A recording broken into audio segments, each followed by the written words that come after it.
Assalamualaikum warahmatullahi wabarakatuh. Alhamdulillah, alhamdulillahi rabbil alamin. Wassalatu wassalamu ala asrafil anbiya'i wal mursalin wa ala alihi wa sahbihi ajma'in. Amma ba'du. Alhamdulillah, di kesempatan hari ini kita masih bisa bertemu lagi di bulan suci Ramadan 1443 Hijriah. Mudah-mudahan amal ibadah kita diterima Allah Subhanahu wa taala. Amin amin ya rabbal alamin. Di kesempatan hari ini saya ingin menyampaikan mengenai tanda-tanda baligh, pembagian air dan juga fardu wudu. Tanda-tanda baligh. Bismillahirrahmanirrahim. Tamamu khamsa asrata sanata fi jakri wal ansa alimat baligh salasa wal ahtilamu fil jakri wal ansa litis'i sinina wal haidu fil ansa litis'i sinina. Tanda-tanda baligh itu ada 3. Yang pertama, genap berusia 15 tahun bagi laki-laki maupun perempuan. Yang kedua, mimpi basah baik bagi laki-laki maupun perempuan pada usia 9 tahun. Yang ketiga, haid bagi perempuan yang telah berumur 9 tahun. Baligh adalah sampainya batasan usia taklif, sedangkan taklif adalah sampainya seseorang pada usia yang dianggap oleh agama dan orang tersebut juga dalam keadaan sehat, panca inderanya berfungsi secara normal dan telah sampai dakwah agama Islam kepadanya. Yang kedua, tanda-tanda bahwa seorang sudah mencapai masa baligh di mana ia mulai terikat dengan hukum-hukum syariat itu, di mana hukum-hukum syariat itu ada 3. Yang pertama, seorang laki-laki atau perempuan telah genap berumur 15 tahun atau tahdi diniyah, yang dihitung mulai sempurnanya kelahiran seorang bayi, dan hitungan umur 15 tahun ini mengikuti perhitungan tahun Qamariyah atau tahun Hijriyah. Syarat yang kedua, seseorang laki-laki atau perempuan telah ihtilam, yaitu mimpi yang menyebabkan ia mengeluarkan mani. Begitu juga apabila telah mengeluarkan mani dalam keadaan terjaga atau tidak sedang tidur, baik keluarnya karena berhubungan intim atau karena sebab lainnya. Faktor yang ketiga, seorang wanita telah mengeluarkan darah haid dan keluarnya pada usia 9 tahun dengan hitungan tahun Qamariyah.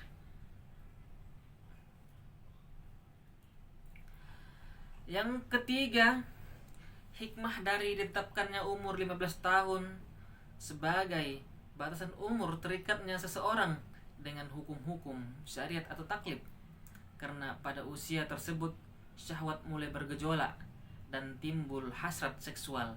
Begitu juga syahwat-syahwat lain seperti dalam hal makanan dan suka bermewah-mewahan. Syahwat-syahwat tersebut yang pada akhirnya mendorong seseorang untuk melakukan hal-hal yang tidak patut dilakukan. Karena itu, syahwat-syahwat tersebut harus dikekang dan dikendalikan dengan tali ketakwaan agar seseorang tidak menuruti syahwatnya dengan diberikan perjanjian dan juga ancaman. Itulah untuk mengenai tanda-tanda baligh. Adapun poin yang kedua, yaitu pembagian air. Bismillahirrahmanirrahim. Faslu ma'u qalilun wa kasiru wal qalilu maduna kultaini wal kashiru qallatani fa'asar qalilu yatanabbashu biwuku najasati fihi wa illam yatakhayyar wal ma'u wal kashiru la yatazzasu illa ija takhayyara talmuhu aw launahu aw rihu. Air terbagi menjadi dua, yaitu air sedikit dan air banyak. Air sedikit adalah air yang ukurannya kurang dari 2 kullah, sedang air banyak adalah air yang ukurannya mencapai 3 kullah atau lebih. Air sedikit bisa menjadi najis hanya dengan kejatuhan najis meskipun tidak berubah. Air banyak tidak serta-merta menjadi najis jika kejatuhan najis, kecuali jika ada yang berubah dari rasa, warna, ataupun baunya. Air adalah alat atau sarana untuk bersuci, baik bersuci untuk mengangkat hadas seperti wudu dan mandi wajib, atau untuk menghilangkan najis. Allah berfirman dalam Al-Quran, Bismillahirrahmanirrahim, wa anjalna minas sama'i ma'a tahura. Al-Furqan ayat 48, yang artinya, dan kami turunkan dari langit air yang sangat bersih. Demikianlah mengenai pembagian air. Adapun poin yang ketiga adalah fardu wudu. Faslu.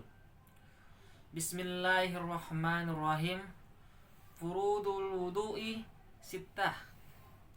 Al-awwalu niyat, as-sani qaslul wajhi, salisu qaslu yadaini ma'al mirfaqain, arba'i mas'u say'i minar ra'sil, khamisu qusulul rijlaini ma'al ka'bain, sadisu tartib.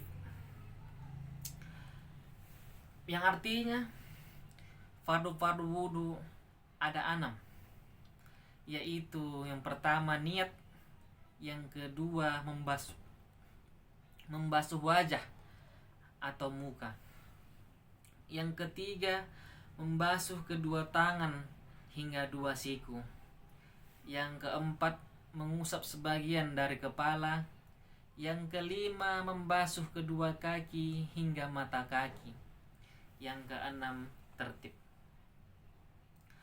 Fardu adalah hal yang wajib dilakukan dalam sebuah ibadah, dan tidak sah suatu ibadah jika salah satu fardu tidak dikerjakan.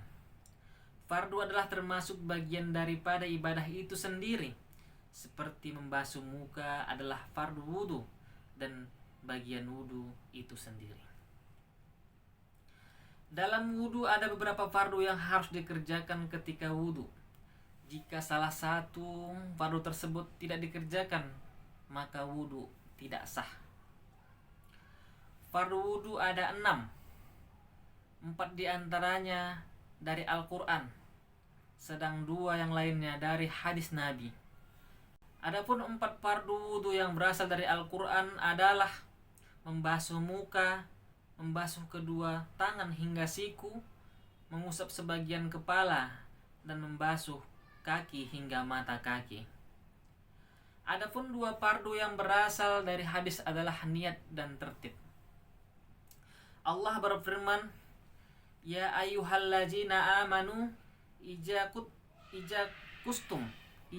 kumtum ila solati faghsilu wujuhakum aidikum ila marafiki wimsahu bira'usikum wal arjulakum ilal ka'bain, yang artinya, wahai orang-orang yang beriman, apabila kamu hendak melaksanakan sholat, maka basuhlah wajahmu dan tanganmu sampai ke siku, dan sapulah kepalamu, dan basuh kedua kakimu sampai ke kedua mata kaki. Adapun perincian fardu-fardu wudu adalah sebagai berikut. Yang pertama, niat. Nabi bersabda, innamal a'malu binniyat, yang artinya hanya saja kesahan amal tergantung pada niatnya. Maka wajib bagi seorang yang berwudu itu berniat. Adapun niat wudu adalah berniat mengangkat hadas, bersuci untuk sholat, bersuci dari hadas, niat mengerjakan wudu, niat fardu wudu atau niat wudu. Niat-niat tersebut hanya diperbolehkan untuk orang yang sehat, bukan orang yang terus-menerus mengeluarkan hadas, seperti orang yang salisul baul atau orang yang terus-menerus mengeluarkan air kencing. Maka niatnya bukan salah satu niat di atas, melainkan niat supaya diperbolehkan mengerjakan sholat fardu. Kenapa niatnya dibedakan?